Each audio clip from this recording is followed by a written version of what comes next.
Hey there! So today we have another review. I believe this is the last one for Peter the Massive Hobbits.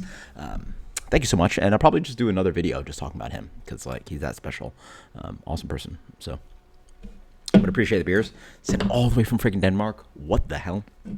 He's now a co-owner brewer at Bad Seed all the way in Denmark. This is Doom Drip Bourbon Barrel Aged Imperial Milk Stout with Nicaraguan coffee. Cafetos de Segovia coffee by Tierra Cafe. 13.5. Ooh. Good thing I do not have work tomorrow morning, so.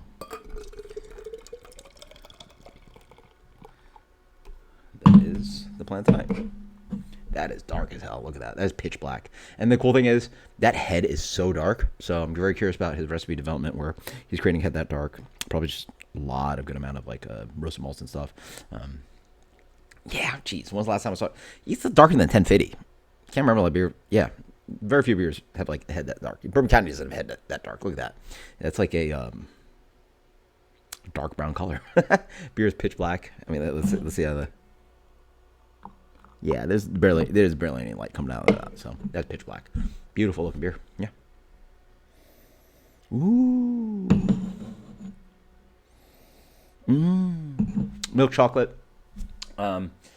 It's definitely more of that kind of KBS coffee. So if you like KBS, this is up your alley. Yeah. The other beer was this Lagunitas beers. It was like wiltized and whatever. They're like in fantastic deals. They're selling them like 4-6 packs for like regular like higher price than your regular IPA price, but like they're dumb pricing. That was a crazy time that like Lagunitas putting out barrel aged beer. Coffee barrel aged beer, right? But yeah, it's definitely got that like. How do you describe the KBS coffee? For me, it's like a little bit nutty. It's got this like beautiful kind of like hazelnutty kind of thing going on. Yeah, very KBS-y in the coffee character. What else? There's more than that. All right, obviously. Underneath is like rich chocolates. I get a little bit of heat from the barrel. A little bit kind of like vanilla bourbon thing. A little bit of like just ethanol. It's got a little bit of heat on the nose. Like you just smell like booze. But yeah, beautiful kind of like sweet desserts, a little bit of marshmallow, a little bit of vanilla. And that just kind of beautiful, kind of like toasted nutty. Like again, for me, KBS has that like very distinct kind of like woodsy, toasted nutty. It's like this brownish kind of aroma to it on the coffee versus sometimes it can be espresso. It can be a little bit like more like cold brew. Like here, I'm smelling like a nuttiness, along with like that kind of like chocolatey dark malt character of the base beer. Cheers. Ooh. Okay. Thick boy. Oh, sweet thick boy. Oh. Barrel aged milk stout, and I let this warm up quite nicely. So, really good beer. Wow. So despite the comparison to KBS, definitely different on the palate. It doesn't have that kind of edge that KBS has where the coffee is like a very singular tone that sort of like hits the note of the beer. The nose has it, but the palate is really way more integrated, blended, cohesive. A little bit of booze up front. Again, his beers can be a little sneaky. There's a little bit of this ethanol heat that I'm getting on the back end, but up front doesn't really have it because the beer's just so thick, sweet, and chewy.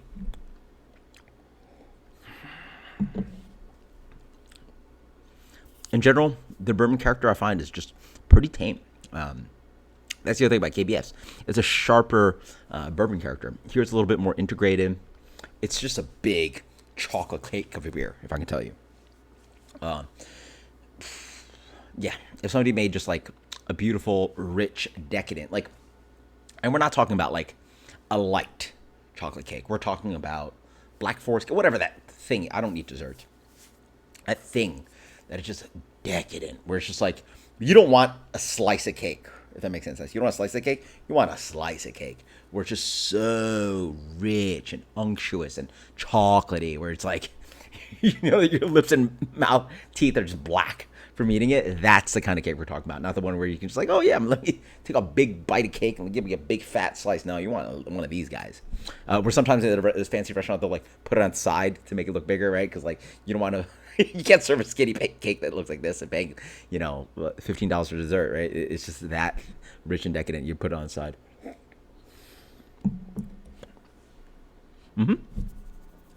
The coffee flavor follows that beautiful nutty hazelnutty thing that I really like.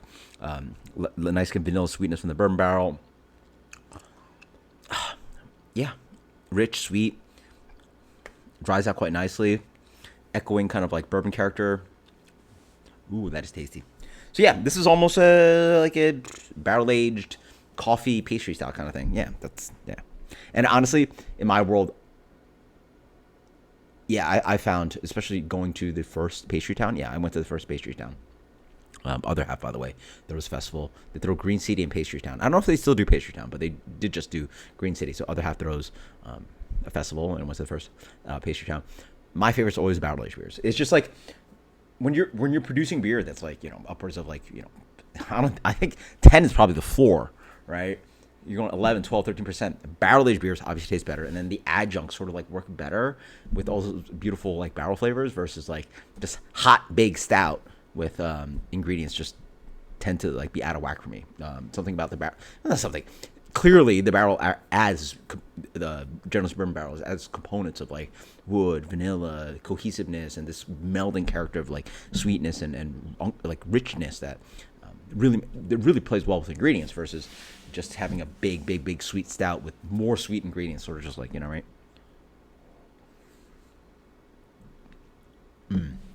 That's good. Yeah, that's good. I don't really like review these anymore because like they're like hype beers. I don't know if like where you get them, whatever, who knows. But that's really tasty. For 13.5, tastes amazing. This beer drinks solid 11, 12.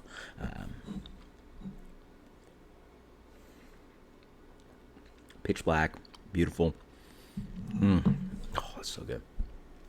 Now as I drink it more, it's like a brownie, bourbon, and the coffee on the nose is so obvious, but now it's like beautifully melded into the beer somehow. Where like, yes, you now get echoes of like espresso and coffee character. It's layers of flavor.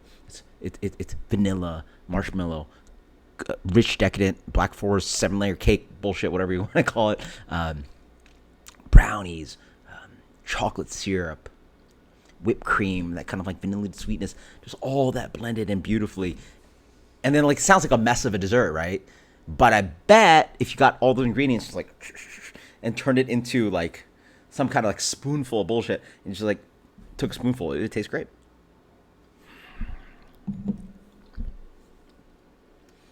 Yeah, it's a great sipper. Big, sweet. The booze actually helps. See, like I smelled some of that ethanol and that kind of boozy character, but it's actually really nice to like sort of like dry out the beer. I'm not sensing too much of this kind of like woodsy tannin character. Sometimes you get them from bourbon barrels. It's got a nice sweetness to it. It's a thick boy, high residual sweetness, all that stuff. But the booze is helping out. So like the booze is hidden up front on the palate, despite being such a sweet beer and a big beer. But the alcohol is helping like dry it out. And I bet the 10s are there to help balance out this beer. It's just a beautifully constructed beer. I really like it. Yeah. I haven't reviewed KBS for you guys in a few years. Obviously, I've reviewed a bunch of like Bourbon counties and stuff, but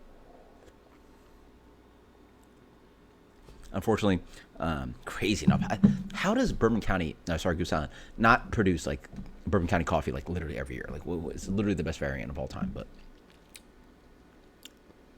and I miss that beer. That's good.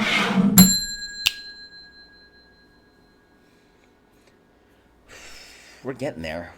Oh, I had some numbers on the top of my mind. Sorry for the suspense.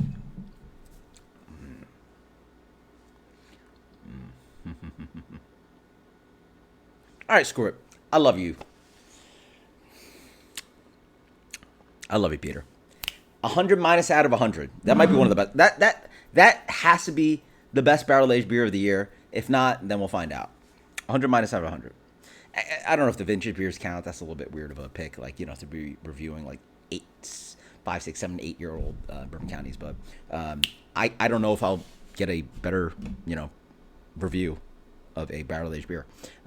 That is so good, so good.